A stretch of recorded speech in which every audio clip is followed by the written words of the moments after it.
सत श्री अकाल जी। पंजाबी खबरों के इस बुलेटिन में तुहाडा स्वागत है। मैं हरप्रीत सिंह गिल। एक नज़र मारदे हां हुण तक दीआं खास सुर्खियां ते।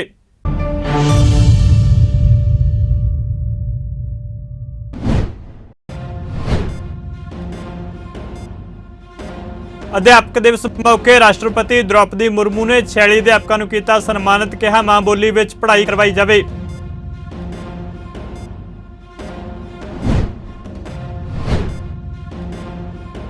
अध्यापक दिवस उत्ते पंजाब के मुख्यमंत्री भगवंत मान ने किया वड्डा ऐलान। कहा 8736 अध्यापक होणगे रैगूलर।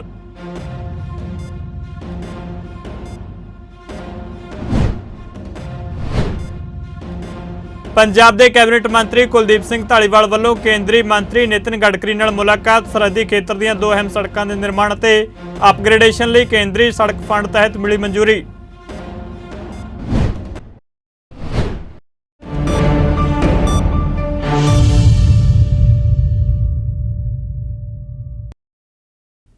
ते हुण खबरां विस्तार नाल। अज अध्यापक दिवस है। यह दिन सिक्ख्या विद्वानां ते साबका राष्ट्रपति डॉक्टर सर्वपल्ली राधाकृष्णन के जन्मदिन के मौके उत्ते मनाया जाता है। इस मौके राष्ट्रपति द्रौपदी मुर्मू ने राष्ट्रपति भवन विच साबका राष्ट्रपति डॉक्टर सर्वपल्ली राधाकृष्णन की जयंती उत्ते उन्हां दी मूर्ति उत्ते शरधा के फुੱਲ भेंट किए। अध्यापक दिवस मौके नवी दिल्ली विच करवाए एक समागम विच राष्ट्रपति मुर्मू ने देश भर विचों चुने गए 46 अध्यापकों नूं राष्ट्रीय पुरस्कारां नाल सन्मानित किया। राष्ट्रीय अध्यापक पुरस्कार 2022 अध्यापकों नूं स्कूली सिक्ख्या विच उन्हां दे बड़मुले योगदान लई दिता गया। इस मौके राष्ट्रपति ने कहा कि जेकर विज्ञान साहित्य ते समाजिक विज्ञान की पढ़ाई मां बोली विच करवाई जाए तो इन्हां खेत्रां विच हुनर होर निखर के सामने आवेगा। राष्ट्रपति ने भी कहा कि भारत की स्कूली सिक्ख्या दुनिया की सब तो वड्डी सिक्ख्या प्रणालियां विचों एक है।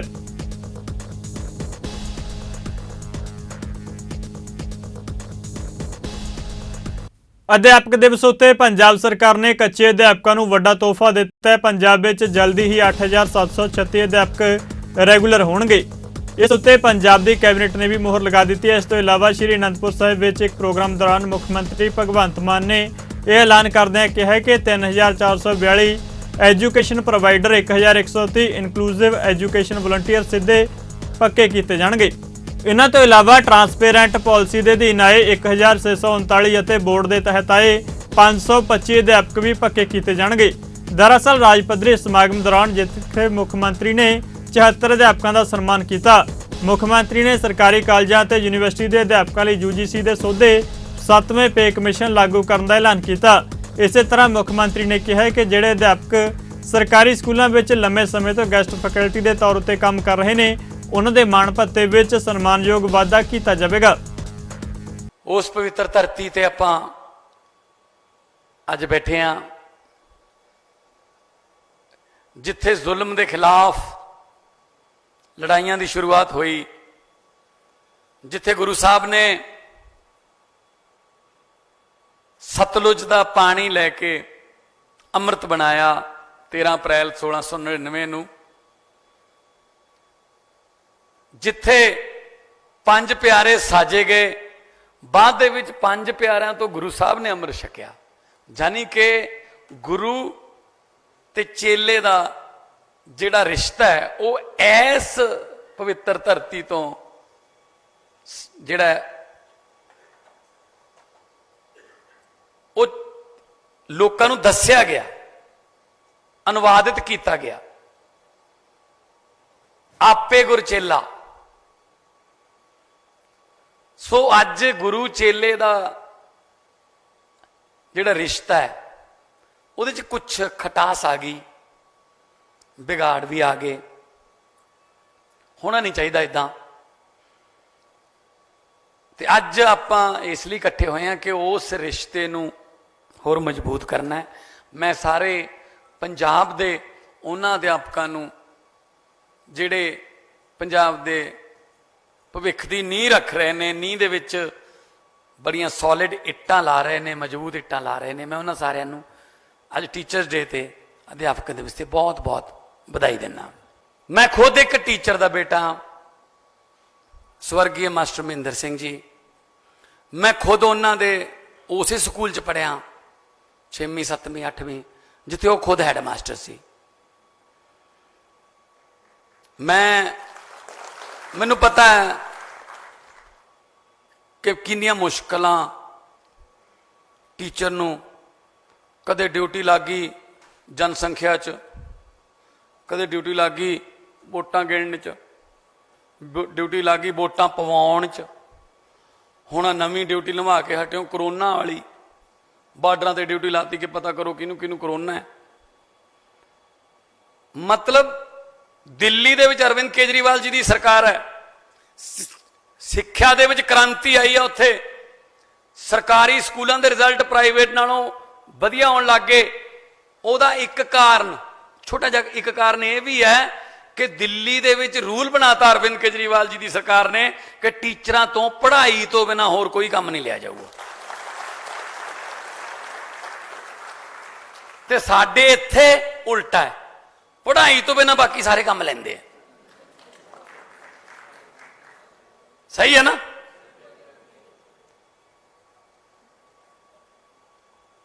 सो अज टीचर का रुतबा जिहड़ा है वो उत्थे ही कायम है। जिहड़ा विद्या का दान है वो तो वड्डा दान नहीं कोई हैगा।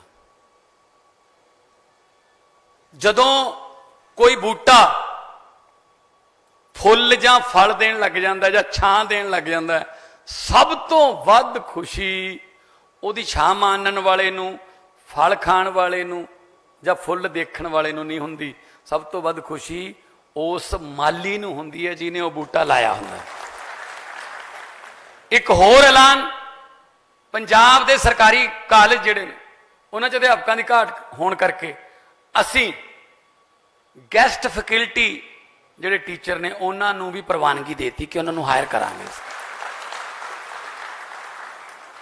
इस तो अलावा पंजाब के सारे स्कूलों ते यूनिवर्सिटियां दे विच सारे जिहड़े अध्यापक ने उन्होंने UGC का 7वां पे कमीशन 1 अक्तूबर तो लागू हो जाएगा जी।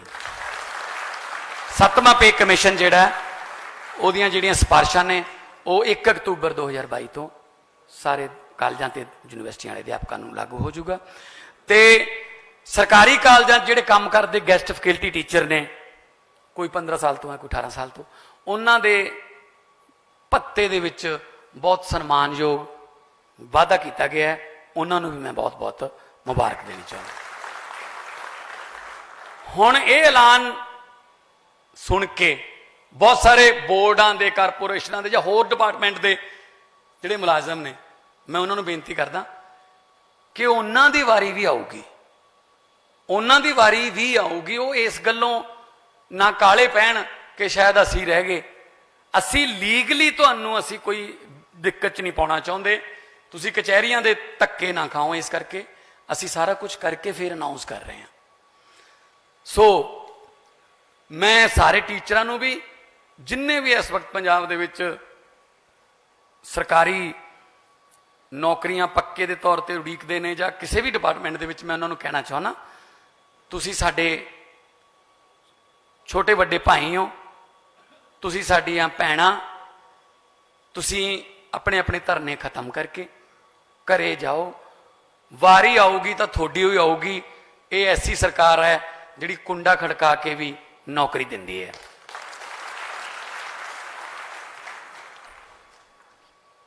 सो मैं बहुत खुशकिस्मत समझदा अपने आप नूं कि अज टीचर डे ते मैनू गुरु की नगरी आउण दा मौका मिलिया।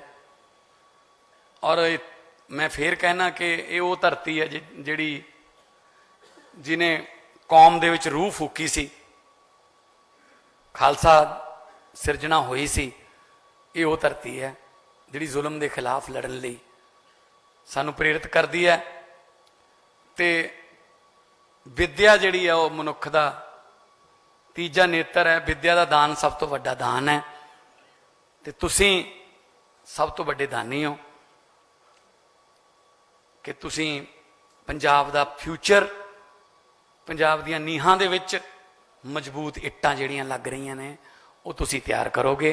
और मैनू उम्मीद है जे कोई कदे किसी किस्म का सुझाव देना होवे, कोई कमी स्कूलों दे विच उहनूं सुधारना होवे, क्योंकि ਸਮੱਸਿਆਵਾਂ ਤੁਹਾਡੇ ਕੋਲੇ ਨੇ ਤਾਂ ਹੱਲ ਵੀ ਤੁਸੀਂ ਦੱਸ ਸਕਦੇ ਹੋ। ਜਦੋਂ ਮਰਜ਼ੀ ਤੁਸੀਂ ਸਾਡੇ ਨਾਲ ਸੰਪਰਕ ਕਰਕੇ ਮਿਲ ਸਕਦੇ ਹੋ, ਦੱਸ ਸਕਦੇ ਹੋ, ਬੈਠ ਸਕਦੇ ਹੋ।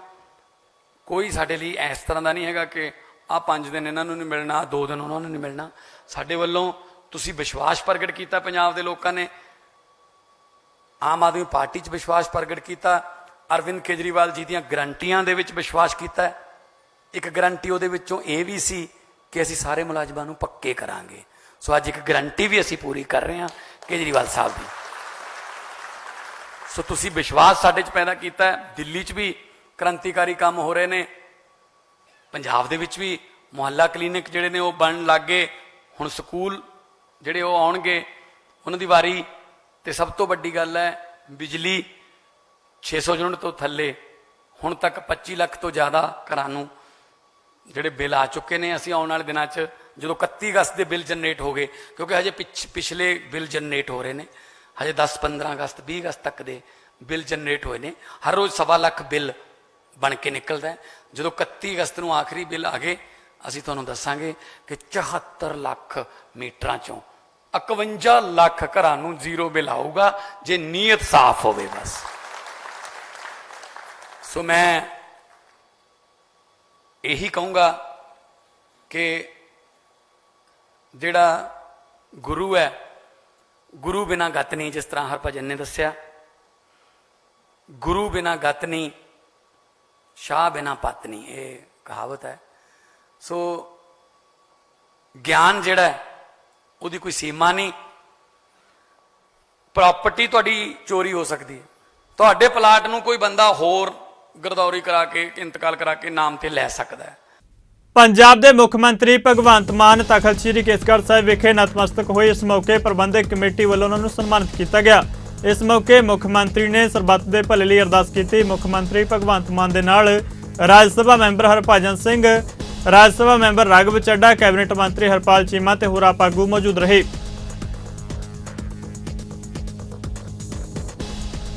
ਪੰਜਾਬ ਦੇ ਮੁੱਖ ਮੰਤਰੀ ਭਗਵੰਤ ਸਿੰਘ ਮਾਨ ਵੱਲੋਂ ਮੁਹਾਲੀ ਵਿੱਚ ਇਨੋਵੇਸ਼ਨ ਮਿਸ਼ਨ ਪੰਜਾਬ ਦਾ ਉਦਘਾਟਨ ਕੀਤਾ ਗਿਆ। ਇਸ ਮੌਕੇ ਉਹਨਾਂ ਨਾਲ ਸੈਰ ਸਪਾਟਾ ਮੰਤਰੀ ਅਨਮੋਲ ਗਗਨ ਮਾਨ ਵੀ ਵਿਸ਼ੇਸ਼ ਤੌਰ ਤੇ ਮੌਜੂਦ ਰਹੇ।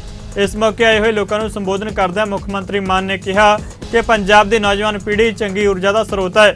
ਇਸ ਮੌਕੇ ਉਹਨਾਂ ਕਿਹਾ ਕਿ ਨੌਜਵਾਨ ਪੀੜ੍ਹੀ ਦੀ ਜਿਸ ਤਰ੍ਹਾਂ ਦੀ ਸੋਚ ਹੋਵੇ, ਉਹਨਾਂ ਦੀ ਪੜ੍ਹਾਈ ਹੋਵੇ, ਉਸੇ ਹਿਸਾਬ ਨਾਲ ਉਹਨਾਂ ਨੂੰ ਕੰਮ ਦੇਣਾ ਚਾਹੀਦਾ ਹੈ। ਮਾਨ ਨੇ ਦੇਸ਼ ਵਿੱਚ ਡਾਕਟਰੀ ਦੀ ਪੜ੍ਹਾਈ ਮਹਿੰਗੀ ਹੋਣ ਦਾ ਵੀ ਜ਼ਿਕਰ ਕੀਤਾ। ਮਾਨ ਨੇ ਕਿਹਾ ਕਿ ਟੈਂਕੀਆਂ ਉੱਤੇ ਚੜ੍ਹ ਕੇ ਪ੍ਰਦਰਸ਼ਨ ਕਰਨਾ ਤੇ ਧਰਨੇ ਲਗਾਉਣ ਦੀ ਥਾਂ ਲੋਕਾਂ ਨੂੰ ਕੰਮ ਕਰਨਾ ਚਾਹੀਦਾ ਹੈ, ਜਿਸ ਵਿੱਚ ਪੰਜਾਬ ਸਰਕਾਰ ਉਹਨਾਂ ਦੀ ਮਦਦ ਕਰੇਗੀ। ਸਟਾਰਟਅਪ ਦੇ ਇਸ ਯੂਨੀਕ ਪ੍ਰੋਗਰਾਮ ਦੇ ਵਿੱਚ ਮੈਨੂੰ ਆਉਣ ਦਾ ਮੌਕਾ ਮਿਲਿਆ। ਬੜੀਆਂ ਗੱਲਾਂ ਹੁੰਦੀਆਂ ਨੇ, ਬੜੀਆਂ ਡਿਬੇਟਸ ਹੁੰਦੀਆਂ ਨੇ, ਸੈਮੀਨਾਰ ਹੁੰਦੇ ਨੇ, ਗੋਸ਼ਟੀਆਂ ਹੁੰਦੀਆਂ ਨੇ ਕਿ ਕਿੱਦਾਂ ਆਪਾਂ ਯੂਥ ਨੂੰ ਪ੍ਰਮੋਟ ਕਰ ਸਕਦੇ ਹਾਂ, ਉਹਨਾਂ ਦੇ ਆਈਡੀਆਜ਼ ਨੂੰ ਪ੍ਰਮੋਟ ਕਰ ਸਕਦੇ ਹਾਂ।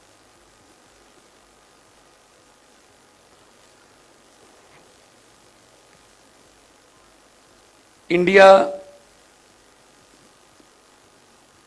ਯੰਗੈਸਟ ਕੰਟਰੀ ਔਨ ਦਾ ਅਰਥ, ਇਹ ਵੀ ਗੱਲ ਆਪਾਂ ਬੜੇ ਜ਼ੋਰ ਨਾਲ ਕਹਿੰਦੇ ਹਾਂ, ਮਾਣ ਨਾਲ ਕਹਿੰਦੇ ਹਾਂ। 65% आवर पॉपुलेशन जो है 35 साल से नीचे है। कहते जी बहुत यंगेस्ट कंट्री है, तो हम 65% जो हमारे 35 साल से नीचे की उम्र के नागरिक हैं। अच्छी बात है, लेकिन अगर इसको थोड़ा रिवर्स एंगल से देखें तो ये उल्टा भी पड़ सकता है, क्योंकि यूथ के पास एनर्जी बहुत है, बहुत एनर्जी है।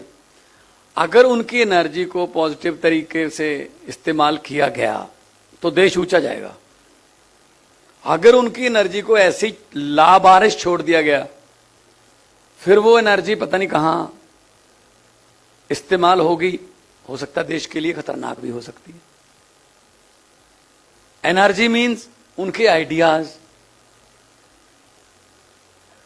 उनकी डिग्री के मुताबिक उनको काम, उनको इधर उधर देखना ना पड़े, मैं वहां जाऊं मैं जहां जाऊं, दो 65% ऑफ इंडिया बिलो 35, लेकिन जहाज भर के हम डॉक्टरों के, अपने डॉक्टरों के, डॉक्टरी की पढ़ाई करने वाले, उनको यूक्रेन से लेके आते हैं। क्यों जाना पड़ा वहां पे? 25 साल पहले मुल्क आजाद हुआ था वो, हम 75 साल हैं। वो कोई नालायक स्टूडेंट नहीं है, मेरे पास भी आए थे पंजाब के ही बहुत से, 99.2, 99.3, 99.4, 5, 6, 7। क्यों जाना पड़ रहा है? यहां कोटा सिस्टम है, ये मैनेजमेंट का कोटा है, ये इसका कोटा है। मापे कहते हैं जी वो जो काम 25-30 लाख में यूक्रेन में होता है, यहां 3 करोड़ लगता है। तो फिर आप स्टार्टअप का क्या करोगे?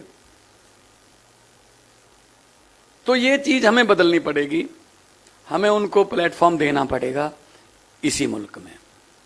मेहनत की कोई कमी नहीं है पंजाब च, बहुत मेहनती कौम है। मेहनती कौम का सबूत यह है, America, Canada, England, Holland, Belgium, France, Germany, Italy, Norway, Sweden, Australia, New Zealand, जिथे मर्जी चले जाओ, ਤੁਹਾਨੂੰ ਪੰਜਾਬੀ ਮਿਲਣਗੇ ਤੇ ਵੈਲ ਸੈਟਲਡ ਮਿਲਣਗੇ। ਇਹ ਤੁਸੀਂ ਜੌਬ ਸੀਕਰਸ ਨਾ ਬਣੋ, ਤੁਸੀਂ ਜੌਬ ਪ੍ਰੋਵਾਈਡਰਸ ਬਣੋ। ਤੁਸੀਂ ਕੰਮ ਦਿਓ, ਟੈਂਕੀਆਂ ਤੇ ਚੜ ਕੇ ਨਾਰੇ ਲਾਉਣ ਦੀ ਬਜਾਏ ਆਪਣਾ ਕੰਮ ਸ਼ੁਰੂ ਕਰ ਲਈਏ। ਕੰਮ ਦਿਓ, ਸਰਕਾਰ ਤੁਹਾਡੀ ਹੈਲਪ ਕਰੂ। ਸਰਕਾਰ ਤੁਹਾਨੂੰ ਤੁਹਾਡੇ ਲਈ ਕਿੰਨਾ ਕੁਝ ਚਾਹੀਦਾ, ਕੀ ਪਾਲਿਸੀਜ਼ ਨੇ, ਉਹ 'ਚ ਹੈਲਪ ਕਰੂ।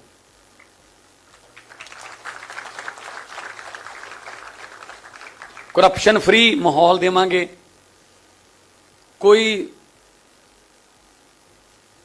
सिंगल विंडो सिस्टम होगा, हैगा तो पहला भी सी, पिछले 10-15 साल तो हैगा, पहला भी सिंगल विंडो ही सी, पर हर अफसर की अपनी अपनी विंडो सी सिंगल। वो कहता मेरे वाली तो पहला आ, फिर अगली तो जाए। हुण सच्ची मुच्ची सिंगल करती असी कि एक विंडो है, उत्थों ही सारे तुसी परमिशन ले लो। ਪੰਜਾਬ ਦੇ ਸਰਹੱਦੀ ਖੇਤਰ ਵਿੱਚ ਸੜਕਾਂ ਦੇ ਬੁਨਿਆਦੀ ਢਾਂਚੇ ਦੇ ਵਿਕਾਸ ਨੂੰ ਲੈ ਕੇ ਪੰਜਾਬ ਦੇ ਪੇਂਡੂ ਵਿਕਾਸ ਮੰਤਰੀ ਕੁਲਦੀਪ ਸਿੰਘ ਧਾਲੀਵਾਲ ਵੱਲੋਂ ਕੇਂਦਰੀ ਸੜਕੀ ਆਵਾਜਾਈ ਮੰਤਰੀ ਨਿਤਿਨ ਗਡਕਰੀ ਨਾਲ ਟਰਾਂਸਪੋਰਟ ਭਵਨ ਵਿੱਚ ਅਹਿਮ ਮੀਟਿੰਗ ਕੀਤੀ ਗਈ। ਮੀਟਿੰਗ ਉਪਰੰਤ ਕੁਲਦੀਪ ਸਿੰਘ ਧਾਲੀਵਾਲ ਨੇ ਮੀਡੀਆ ਨਾਲ ਗੱਲਬਾਤ ਕਰਦਿਆਂ ਜਾਣਕਾਰੀ ਦਿੱਤੀ ਕਿ ਕੇਂਦਰੀ ਸੜਕੀ ਆਵਾਜਾਈ ਮੰਤਰਾਲੇ ਵੱਲੋਂ ਅੰਮ੍ਰਿਤਸਰ ਜ਼ਿਲ੍ਹੇ ਦੇ ਸਰਹੱਦੀ ਖੇਤਰ ਦੀਆਂ 2 ਅਹਿਮ ਸੜਕਾਂ ਦੇ ਨਿਰਮਾਣ ਅਤੇ ਅਪਗ੍ਰੇਡੇਸ਼ਨ ਲਈ ਮਨਜ਼ੂਰੀ ਦਿੱਤੀ ਗਈ ਹੈ। ਉਹਨਾਂ ਦੱਸਿਆ ਕਿ ਉਸਾਰੂ ਮਾਹੌਲ ਵਿੱਚ ਹੋਈ ਇਸ ਮੀਟਿੰਗ ਵਿੱਚ ਨਿਤਿਨ ਗਡਕਰੀ ਵੱਲੋਂ ਅਜਨਾਲਾ ਸ਼ਹਿਰ ਦੇ 3 ਪਿੰਡਾਂ ਅਵਾਨ, ਗੱਗੋਵਾਲ ਅਤੇ ਥੋਬਾ ਵਿਚਲੀਆਂ ਸੜਕਾਂ ਨੂੰ ਵੀ ਰੀਹੈਬਿਲਿਟੇਸ਼ਨ ਤਹਿਤ ਵਿਕਸਿਤ ਕਰਨ ਲਈ ਮਨਜ਼ੂਰੀ ਦਿੱਤੀ ਗਈ ਹੈ, ਜਿਸ ਦੇ ਫੰਡ ਹਫ਼ਤੇ ਦੇ ਵਿੱਚ ਜਾਰੀ ਕਰਨ ਸੰਬੰਧੀ ਉਹਨਾਂ ਵੱਲੋਂ ਭਰੋਸਾ ਵੀ ਦਿੱਤਾ ਗਿਆ। ਇਸ ਦੇ ਨਾਲ ਹੀ ਨਿਤਿਨ ਗਡਕਰੀ ਵੱਲੋਂ ਭਰੋਸਾ ਦਿੱਤਾ ਗਿਆ ਕਿ ਸੂਬੇ ਦੀਆਂ ਹੋਰ ਸੜਕਾਂ ਨੂੰ ਵਿਕਸਿਤ ਕਰਨ ਦੇ ਪ੍ਰੋਜੈਕਟਾਂ ਨੂੰ ਵੀ ਪਹਿਲ ਦੇ ਆਧਾਰ ਉੱਤੇ ਵਿਚਾਰਿਆ ਜਾਵੇਗਾ। ਬਹੁਤ ਵਧੀਆ ਮੁਲਾਕਾਤ ਹੋਈ ਹੈ। ਗਡਕਰੀ ਜੀ ਨੇ ਬਹੁਤ ਵਧੀਆ ਪੱਖ ਜਿਹੜਾ ਸਾਡਾ ਸੁਣਿਆ। ਮੇਰਾ ਜਿਹੜਾ ਵਿਧਾਨ ਸਭਾ ਹਲਕਾ ਉਹ ਹੈ ਅਜਨਾਲਾ ਅੰਮ੍ਰਿਤਸਰ ਦੇ ਵਿੱਚ।